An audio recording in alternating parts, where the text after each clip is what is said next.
Thank you very much. Thank you.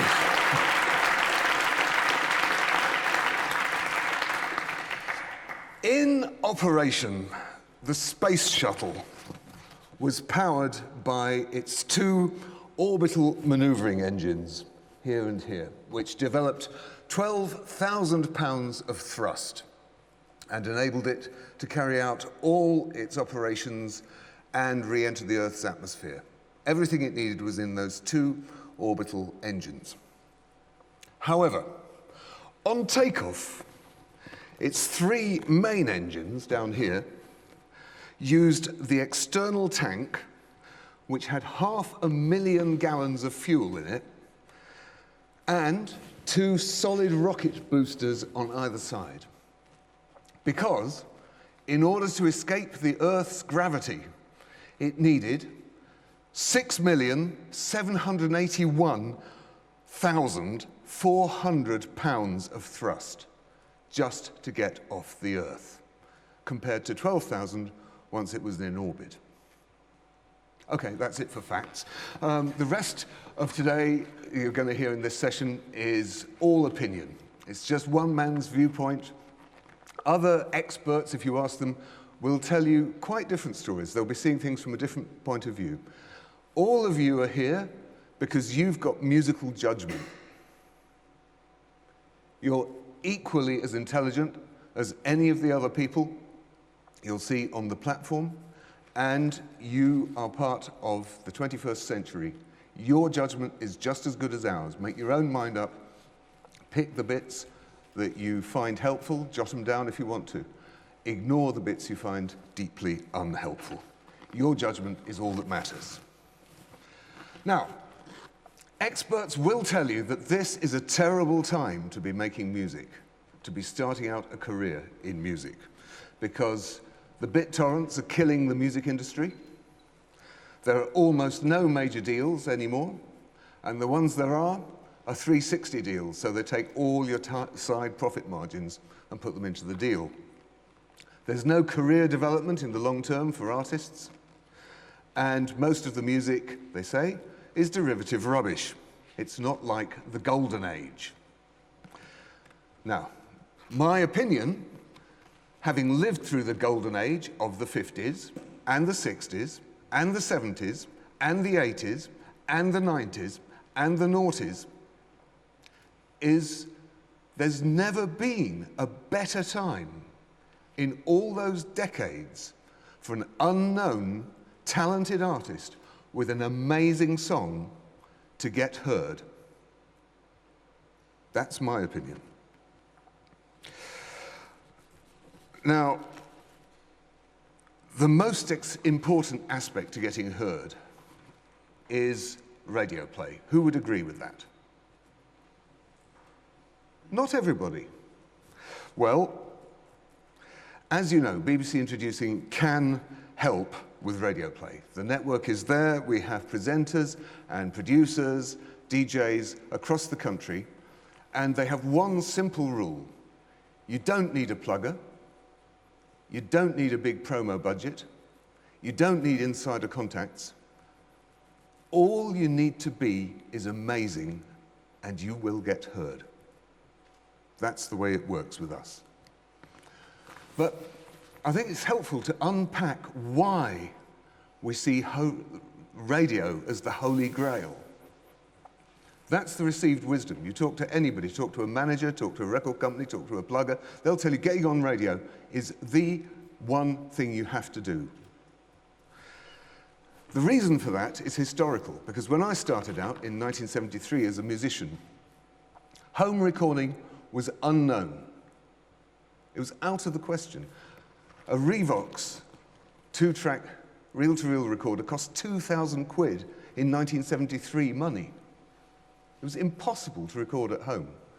The only way you could ever make a demo was to go cap in hand to a record company or a publisher and get given permission to make a demo in a demo studio where the engineer would tell you what to do. And then the few that made demos, only a few of them were ever allowed to make an actual record.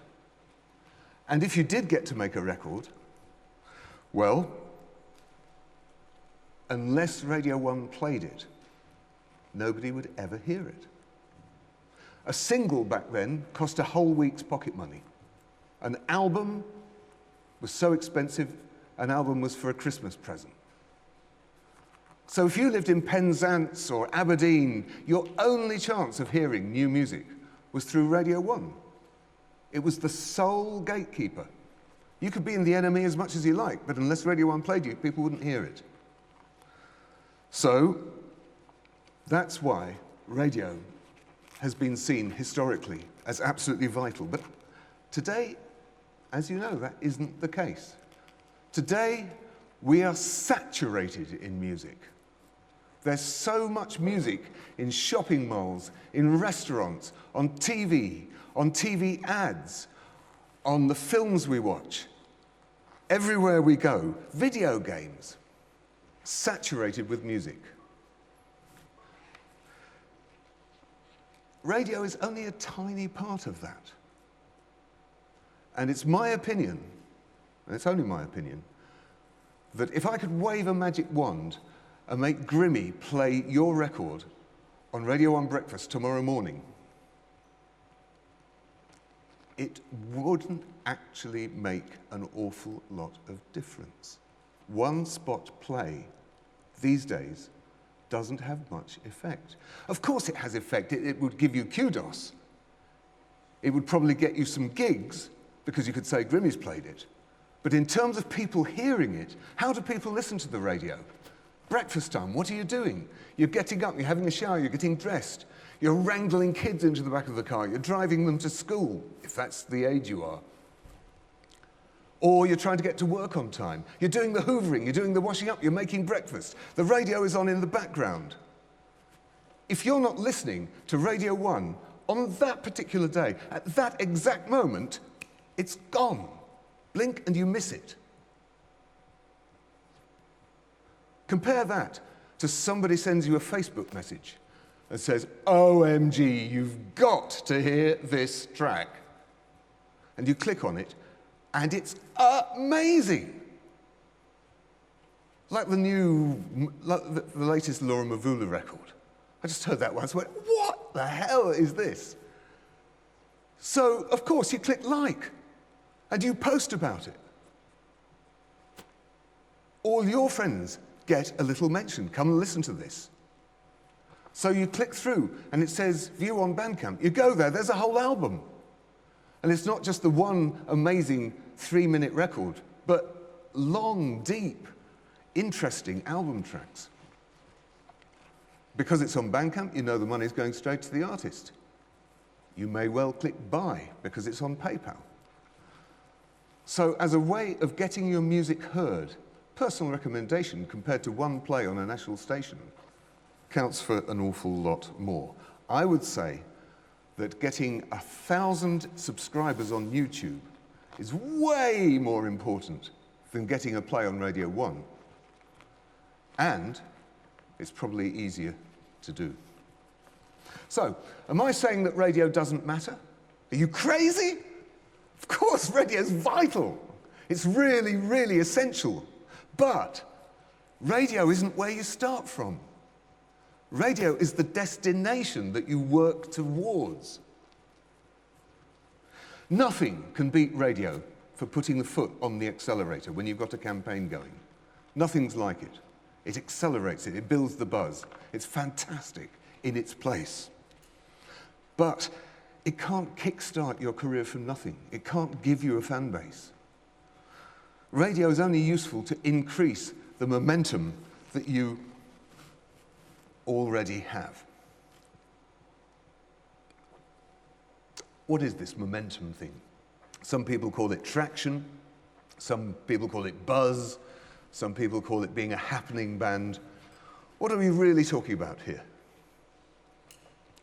Well, we're talking about people. We're talking about people listening to your music, talking about your music, telling other people about your music, blogging about your music, reading about your music, watching your music on YouTube. That's the kind of buzz we're talking about. We're talking about secret gigs that people are desperate to get invited to. We're talking about tiny gigs that are sold out and people are getting turned away from. They can't get in. We're talking about gigs that people get their phone out and video it and put it on YouTube because it's that essential to them. That kind of buzz, that kind of traction is what will get you going. It's a sense of excitement. Basically, it's nurturing a community of interest around your music. A sense that something's happening, a sense there's something new.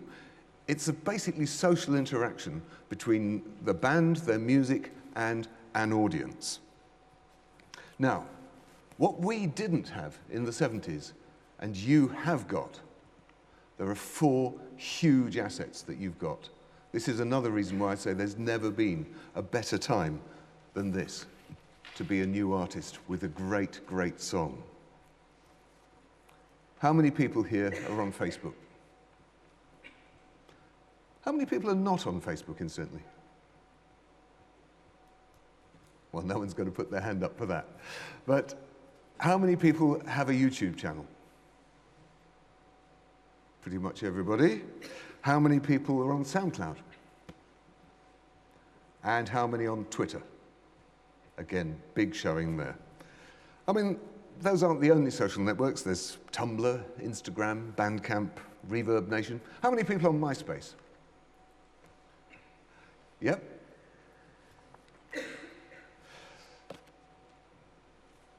Those big 4, if you like, Facebook, SoundCloud, YouTube, Twitter, are the motor that can drive your community. Now, some experts will tell you, and people I respect will tell you this is an honestly held opinion, and it may be right, it may not.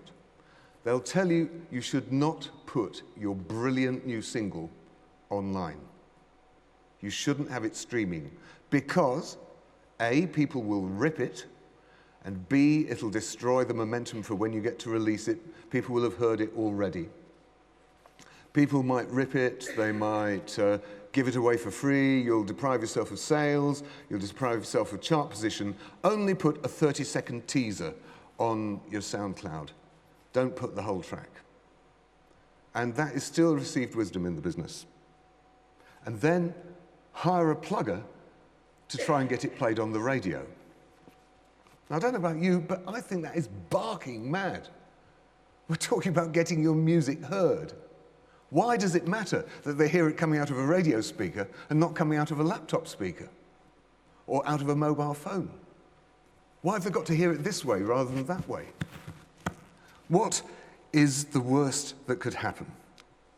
Your song is so amazing that 2 million people rip it and send it to all their friends and give it away for free, and you don't see a penny. How exactly is having 2 million fans going to destroy your career? Is your first gig going to be 3rd on the bill at the Water Rats pub in London? I don't think so. Churches have just gone onto the Radio 1 playlist. They've only just gone on, but already they have 100,000 views on YouTube. And, get this, 500,000 plays on SoundCloud. That's part of the reason why they've gone onto Radio 1. It's because they've got traction. We hear happening bands on the radio and think they're happening because they're on the radio. Not so. They're on the radio because they're happening. Everybody wants to back a winner. New music shows are always looking to find the next big thing. If they see some traction happening online or in the blogs or in the NME about your band, they're far more likely to pick your amazing song rather than the amazing song of some completely unknown person who has 50 likes on Facebook. Both songs have to be amazing. Don't get me wrong, the song must be astonishing. But if they're 2 equal ones and one has traction, the other doesn't, the one with traction is the one that we will pick every time. It makes us look good. You actually want as many people as possible to be embedding your music on blogs, and you can only do that if you have the tracks streaming online. Now, thing to remember about music is that it's not a product like biscuits. It's not something that you just buy and own and then that's it. Music is a badge of identity. If I ask you, who's your favorite artist? I'm going to make decisions or make judgments about you depending on what answer you give me. If I say, who's your favorite artist, and you say, Coldplay, I'll go, okay. If you say, Aluna George, I'll go, right. If you say, Subtract, I go, right. I get an idea about who you are from what you say about what you like in the way of music. That's how people buy it. Some bands, you would buy their T-shirt and you would wear it. Some bands, you wouldn't dream of wearing their T-shirt. You need to be the kind of band or artist that people would wear the T-shirt for. How do you do that? Invite people to be part of your gang. I hate the word brand, but you know what I'm saying. Brand is part of it. But it's really not about consumers, it's about community. You want people to join the gang. Number one, unique artist name. The most overused words in band names are bear, magic, moon, ghost, twin, dirty, midnight, and wild. And if you search the internet, you'll find every combination. You'll find, bear magic, wild twins, ghost moon, dirty midnight. They're all over the place. So for instance, examples of great band names from artists who are here today. Is Cat-Sized Panda here? No, Cat-Sized Panda hasn't made it. Natasha Hawes. Natasha Hawes is here. You put her into Google, she is the first 20 results. And on Facebook, she calls all her friends whorebags. Is So What Robot here? Hello, So What Robot. Again, first 20 results in Google for So What Robot, their band. They've chosen the name wisely. Now, you've probably already got your name sorted and you're stuck with it. But a career is a long thing. Alt J used to be known as Films before they did a rebrand and a rework and a rethink and launched themselves. At some point in your career, you may, again, have a chance to choose an artist name. When you do, choose wisely. Now, part 2, visuals. Remember, the web is primarily a visual medium, even today. We take the web in through our eyes. As we're looking on the phone, as we're on the tablet, on the PC, whatever, it comes in visually through your eyes. And we take in messages subliminally from just what something looks like. You know the kind of hours, days, weeks, months, years of work you've put into your music, developing your expertise. You're really good at it. That's why you're here. So who does your visuals? Have you got somebody designing your visuals, taking your photographs, who also puts weeks, years, months into devoting their skills? It doesn't have to be expensive. You can go to any art college in the neighborhood and find gifted people who have the same level of expertise at visuals that you have at music. If your visuals look expensive, if they look well thought out, creative, it says something about your music. And you'll feel better about your music when it's branded in that way too. The visuals need to be fantastic. The photography needs to be sensational. Don't go for something you've just shot on your phone in your mum's house and put that up there as your profile pic. Madness. Come on, give it the same attention to detail. Number 3, what's the story behind your band? Why should we care? What's special about you? What's interesting about you? What's funny about you? What's charming about you? What's scary about you? Tell us. The huge frustration for us BBC Introducing DJs is you upload a track to us and you don't put any biog. You just give us the track, you grudgingly give us a Bandcamp, and you grudgingly give us an email address, but you say nothing about yourselves. We go to your Facebook page, and it just says 4-piece indie from the UK. and nothing else. So, what is a biog? A biog doesn't have to be boring. Nobody likes writing a biog. Nobody likes writing a CV. We hate writing about ourselves. We're not Americans. We find it very, very hard to say, we think we have to boast about ourselves, and so we don't do it. So we don't put a biog. But you don't need to tell us how great you are. Just tell us how interesting you are. What's more, nothing you put in your biog has to actually be true. Make it up.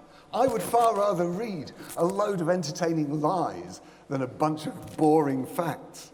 We don't want to hear about your ferocious rock style, your taut, furious sound. We don't want to hear absolutely brilliant, drowned in sound. That is not a biog. Play fast and loose with the truth. I'd rather read a load of entertaining lies than dull, boring facts. Don't tell us how great you are, just tell us how interesting you are. The other thing is joined up thinking. You need to cross-link all your web pages, so that if we find you on Facebook, we can then find you on Bandcamp. If we find you on Bandcamp, we can then find you on Facebook. Cross-link backwards and forwards. And the other thing is, give us a contact email and phone number on all your web pages. It's so important for fans to be able to get in touch with you and suggest things, or to ask you things. It's important for industry people to be able to get in touch with you. Sometimes we want to play somebody on Six Music. We can't get permission to put it in our podcast because we can't find the person's email address. You're worried about putting your phone number on a public web page? Who wouldn't be? But know what? Get one of those pay-as-you-go SIM cards. Set it up on your phone, put it to forward to your number, job done. Then that pay-as-you-go SIM card is the manager's number, and all your personal number remains safe. So, on top of that, the only other thing I'd say as part of building this community is be sociable. It's called social media for a reason. Be sociable. Follow other people, like other people, comment on other people. Be interested, genuinely interested in other people. There's far more chance they will be interested in you if you do.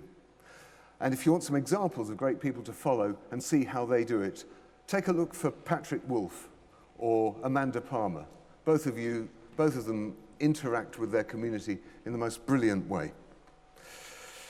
Now, just a quick reminder, all this is opinion. This is not fact. These are not rules. So, for instance, when Alt-J started out, they had no biog. Their Facebook page was empty. So it doesn't mean to say this is an absolute truth. But that brings us up to the other part of building a community. The music has to be amazing for you to build a buzz. People won't build a buzz around your band if you're just doing ordinary songs like they could hear anywhere else. It's got to be special. And Alt-J have amazing songs. Breeze Blocks only made it to number 75 in the UK charts. And yet it has had 8 million views on YouTube. Tessellate and Matilda both had nearly 3 million views. Now, we all know you can hack the number of views on YouTube. You can hack the number of likes on Facebook. You can hack the number of followers you've got on Twitter. We all know that. But that's the same as getting into your car and hacking the speedometer so it looks like you're going 15 miles an hour faster than you really are.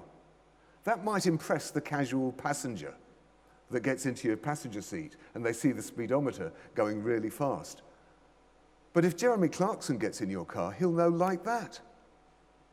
If Steve Lamacq sees a hugely inflated number of Twitter followers for a band that clearly has almost no traction, you can spot it. You're fake. And the key thing is, doing that to your speedometer does not increase your speed. So, trust me on this. If your amazing song has 100 views on YouTube, you haven't got an amazing song. End of.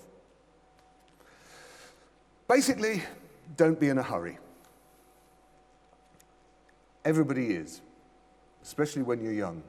Everyone is in a dead hurry for it to all happen now, all happen fast, all happen tomorrow.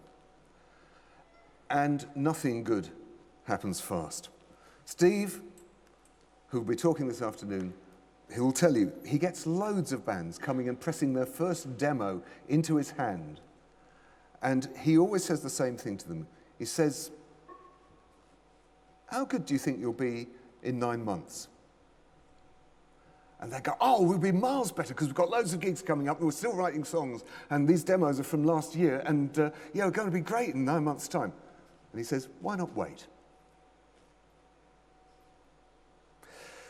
Because the good news that I'm here to tell you is that people at radio will listen to you. The bad news is that they will probably only listen for 30 seconds. And if what they hear is tame, safe, or ordinary, it will join the other 95 tracks that day in the recycle bin. Worse than that, they will remember. If you've gone out of your way to grab their attention, force something on them, and then you've disappointed them, your card is marked as a time waster. There are some bands who've hassled the hell out of me and then delivered something so pedestrian, so ordinary. It would take an awful lot. It would take Steve recommending them to me for me to listen to them a second time. So people will listen, but only once. So if I was your A&R man now, what would my advice be? My advice would be to both drastically lower your standards and drastically raise your standards in two different ways.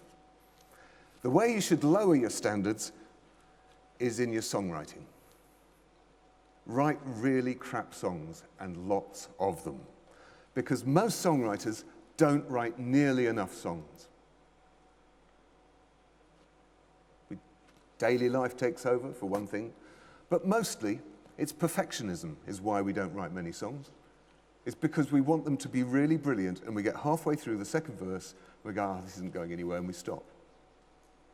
You need to finish those rubbish songs, because only one song in 9 that you write, that any of us ever write, will be any good. That's the rule of 9. It applies to art, painting, journalism, writing books. 1 in 9. Unless you write the first 8, you never get to the 9th. The key to quality is quantity.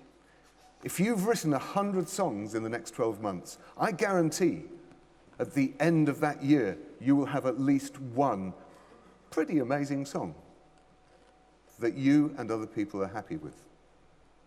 But you have to write them first. So lower your standards in the writing and get a lot of stuff written, as rubbish as you like, but finish it and move on. When it comes to promotion, raise your standards. Don't send people your good songs. That's right, don't send them your good songs. Save your good songs for B-sides, for album tracks. Only send them your amazing songs. I get between 160 and 170 tracks sent to me every week, and at least half of those are good. Take my point. A lot of good material comes my way. Good is not good enough. Hold back until you're absolutely certain that you've got an amazing song that will blow people's socks off. Difference between a good song and an amazing song? A good song is one that your friends and your fans and you really love. It's one that people who know you will say, "That's the best thing you've written. That's great." But an amazing song is one that people who have never heard of you hear once and go, "OMG, that's an amazing song." Strangers who haven't already bought into your brand. That's the difference. And you'll find that when you put a song up on the social media. If the plays suddenly start racking up, you know you're onto something. When you're playing gigs, if people start picking their nose and going to the bar, you haven't got an amazing song. If people put their drink down and start leaning forward and listening, or get up and start dancing, maybe you've got an amazing song. Now, perhaps you're thinking, how come established artists can have hits with less than amazing songs? Because you only have to look at the charts, and that is true. Well, brings us back to the space shuttle, really.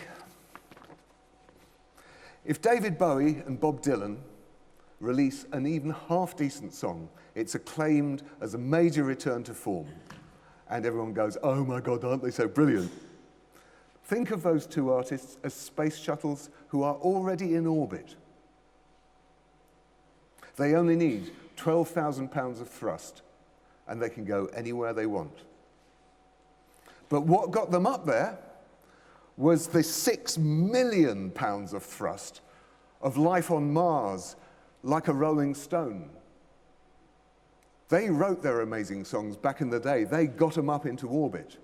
All of us need one of those songs at least, ideally a handful, and Alt J, for instance, breaking America now because they've got 3 or 4 actually amazing songs. That's why the bar is quite high for entry, and why you should hold back, keep your powder dry, and then go for takeoff.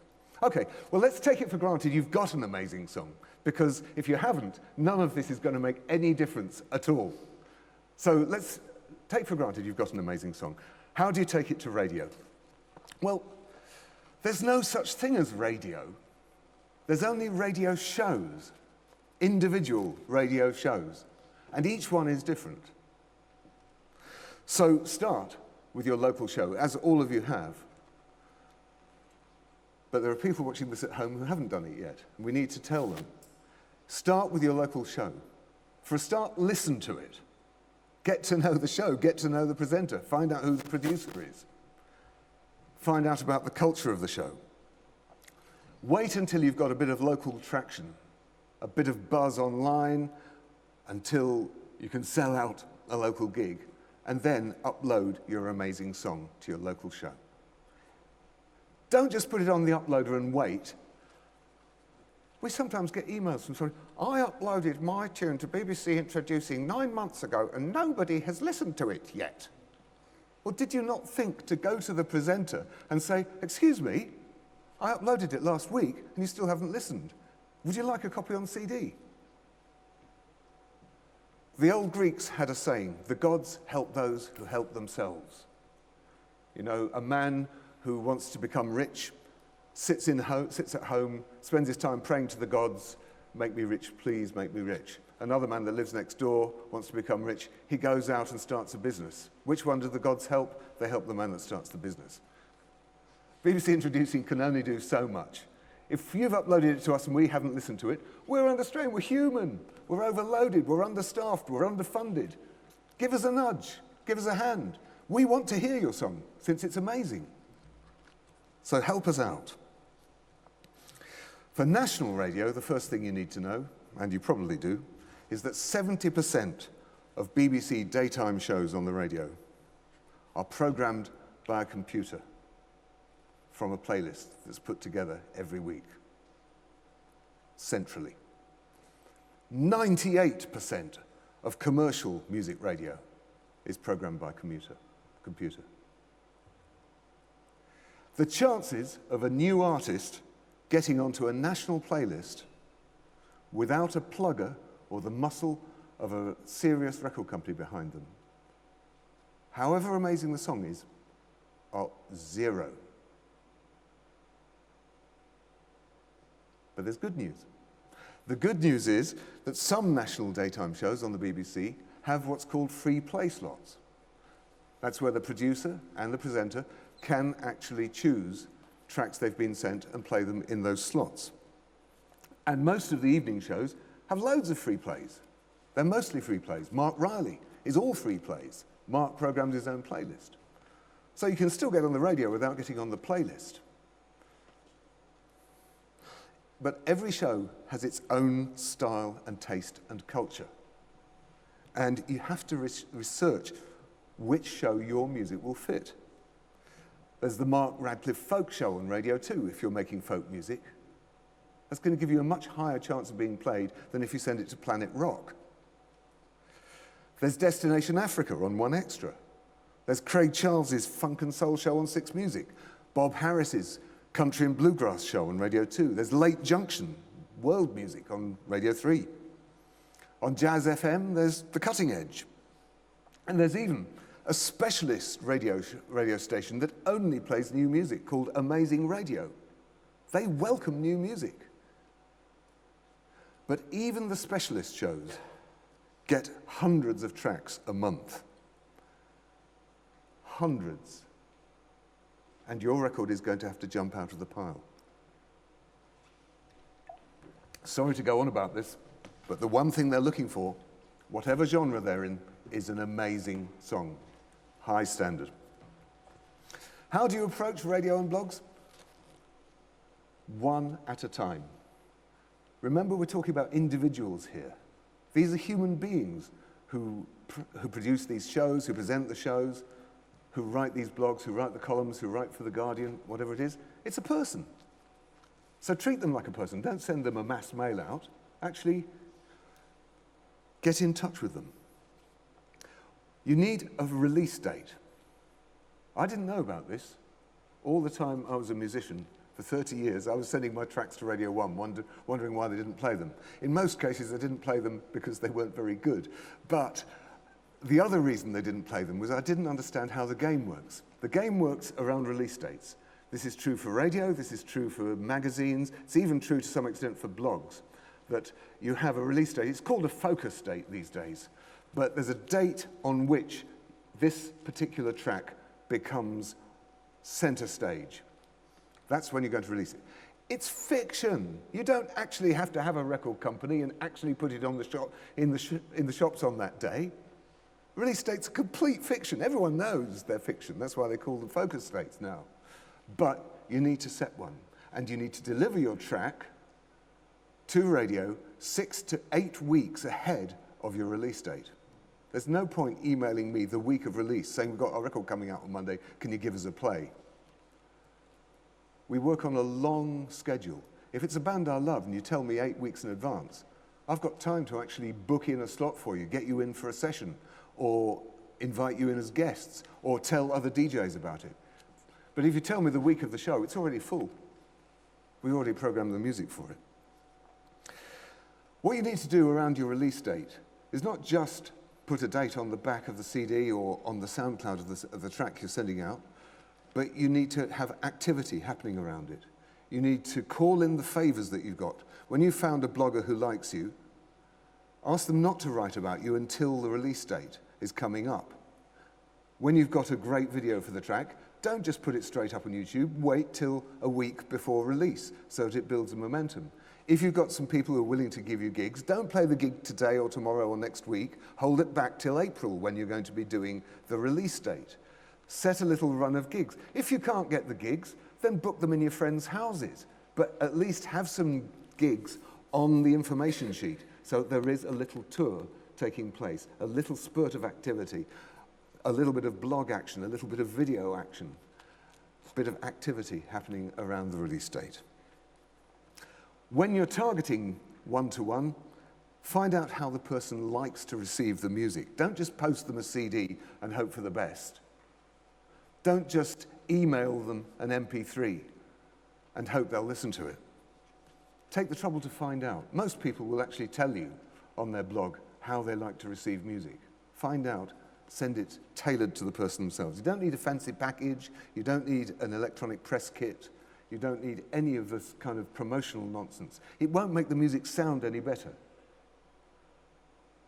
The only thing that makes any difference is what comes out of the speakers. It's either right for the show or it's not. If it's right for the show, we want to play you as much as you want us to play you. And that's why you shouldn't get your fan base to write into the show. Because if we get 100 emails saying, please play the snivelling snot rags, then that doesn't make us more disposed to play them. It doesn't make the sound that comes out the speakers sound any better. It just makes us annoyed because some poor sap on the show has got to go through and delete those 100 emails in order to find any of the actual emails about the music and about the show that are coming in. Don't use a street team, please, please. What do you send them?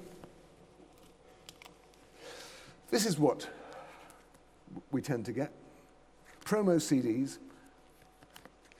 come in from record companies and pluggers as plastic wallets, by and large, with a laser-printed insert and a sticker on there that tells us the release date, it tells us a contact email, it tells us a phone number, and it tells us briefly some interesting stuff about the artist, so that when Sean Keevan is about to play this on Six Music, he can have a look at the sleeve and go, oh, do you know, they're serving hot dogs at the Albert Hall next week, or whatever the strange or interesting thing is about your band. So get the information on there. If you go to my website at freshonthenet.co.uk, I've actually put up enlarged versions of these so you can see them and copy them. Why do you need to make your CD look like it came from a plugger? Because we get 160 of them every week. When they come from a plugger, somebody has invested some money in it. Therefore, somebody thinks it's some good. When it's an ASDA CD scrawled on in green felt tip, it could be anything. We can only listen to maybe 20 when we take some CDs home for the night to do a bit of homework.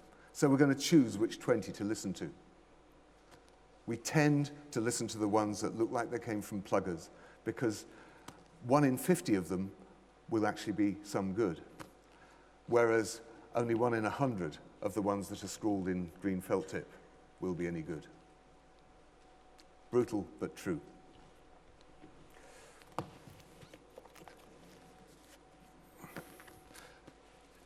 Physical CDs you can send in the post, you can hand to people.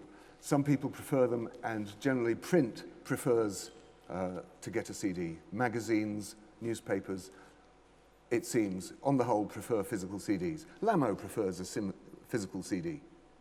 But I hate CDs.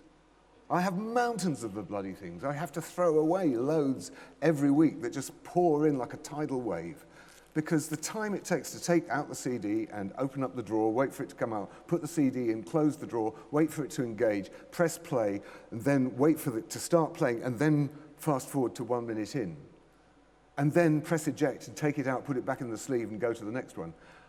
I can't do that with 160 a week. I can only do it digitally. Don't send me an MP3. Don't send me the actual file itself. I don't know if I want it on my hard drive. Just send me a link. And more radio people are preferring just a SoundCloud link. You don't have to have a big blurb in your CD, in your email about how great you are, or attach lots of photos, because it's all on the SoundCloud. Just give us a link. Say, could you give us a response to this? Give us some feedback on this. You go to the SoundCloud, it's got the photo. It's got the release date. It's got the info. It's got a link to the YouTube. It's got the contact email. It's all there. It's all you need. With both physical and digital promo, follow up with an email or a phone call afterwards until you get a definite no. Because you've got an amazing song, remember? This only works for an amazing song. You've got an amazing song. So it's worth following up and hassling them, because they've got these stacks of CDs, they've got this email inbox full of SoundCloud links. They might overlook it. When they say no, that's it. You let it go, you move on to the next record. But until they say no, there's still a chance they might play it. Persistence pays. Here's a little tip for how you can actually get through to people bypassing all this system. Send a personal letter to the producer of the show.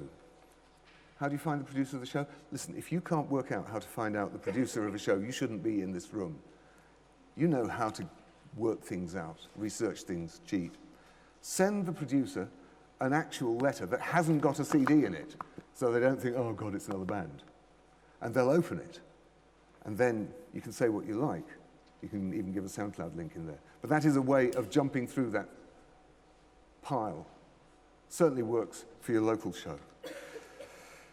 The biggest mistake, I think, is sending music to the wrong outlet. Actually listen to the show to see if it's suitable for your music. There's no point sending folk, as I say, to Planet Rock, no point sending grime to Radio 2.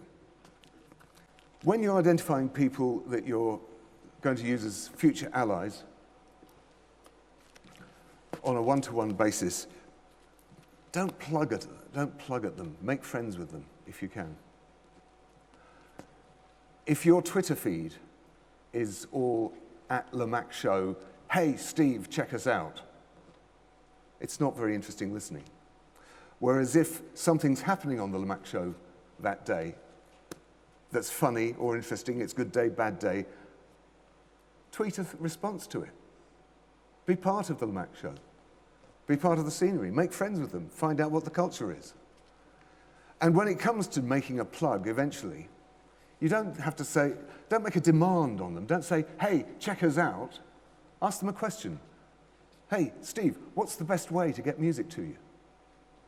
Because that doesn't mean he's got to say, yes, I will, or no, I won't. He just goes, oh, you do this. Same for anybody, any blogger, any journalist, any radio station. Make friends with them first. Find out how to send them music. Send them music. Okay, pluggers. Should you get a plugger? There's pros and there's cons with pluggers. Let's look at the pros. The good ones know all the suitable outlets. They know all the radio stations. They know all the radio shows. They know which ones will play your kind of music. They will make your promo CDs for you. They won't have to look like being from a plugger. They will be from a plugger. They'll write the little blurb for you that goes on the back. They have privileged access to radio stations. They know the producers of every show.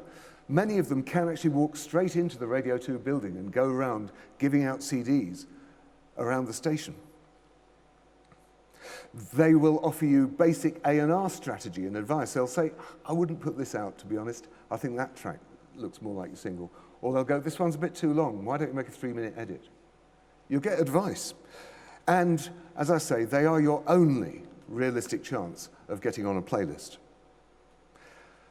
They may take on a great act cheap, because if they really believe in what you're doing, because of your amazing music, then it makes them look good. It adds to their credibility at radio. So some pluggers will take on really, really good acts at a very cheap deal. It can be done. And a good one will tell you, you know what, you can do this yourself. I only know 3 shows where I can get this away. You need to send it yourself to Bob Harris, so-and-so, and so-and-so. They won't take your money. So that's the good pluggers. The trouble is that some aren't good. Some will just tell you what you want to hear. Some are cowboys. The downside of pluggers and PR companies is that they're expensive, between £2,000 and £5,000 for a full campaign. And even a good one can only guarantee that you'll get heard. They can't guarantee that you'll get played. So they will go to the wall to make sure that people on this show or that show, that Zane Lowe gets to hear it or whatever. They can make sure of that, but they can't make sure that he'll play it. No guarantee of airplay whatsoever. That could be £5,000 down the drain. None of them will give you the same level of commitment to your music that you will doing it yourself. It's important to set goals, to know where you're going. If you form a band with a view to making it, and most of us do, we just make our music, we get it out there, and we have a vague idea of what we want to do is we want to make it. That's like getting into your car with a vague view of getting there. So whether you end up in Liverpool or London actually depends on which roads you take and how determined you are at going down them. If you're going to pull over at the first services and give up, you ain't going to get there. But you need to know which place you're heading for. So you need to have some sort of goals in mind. Who here wants a #1 record? Hands up, keep hands up, please. Keeping those hands up, what is the current top 5?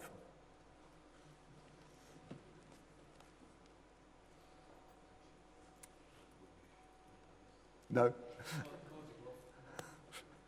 Well, At number 5, it's Bastille with Pompeii. At number 4, Bruno Mars, When I Was Your Man. 3, it's Pink, Give Me a Reason. Number 2, One Direction, one way or another. And as you've probably guessed, at number 1, yes, it's Top of the Pops, it's Justin Timberlake. Realistic expectations.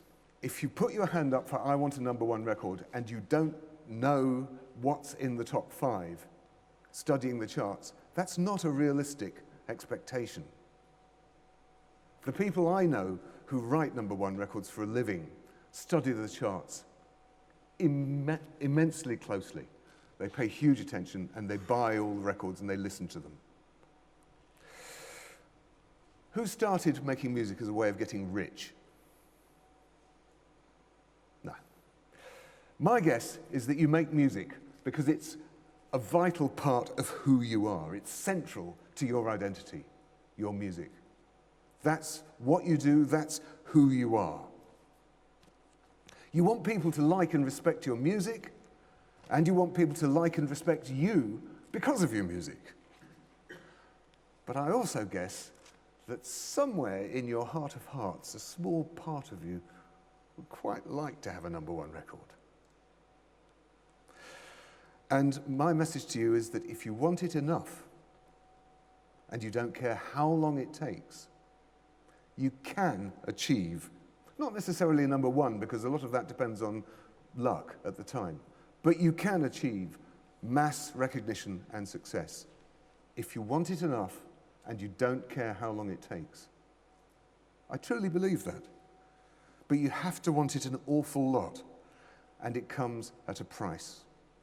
You have to want it more than security, more than stability, more than certainty, more than peace of mind, more than cash, more than comfort, more than friendship, more than love, more than your family. But if you want it enough, you can get there. But remember, you're going to play hardball in the big league against world-class monsters who are totally driven and totally single-minded. And I'm telling you this from personal experience, because I earned a living for 30 years as a musician. Some years I was playing Hammersmith Apollo, but more other years I was playing the Wheat Sheaf in Stoke-on-Trent. I made 14 albums of songs that my friends and my fans thought were really brilliant. And I made 2 songs that complete strangers thought were really amazing.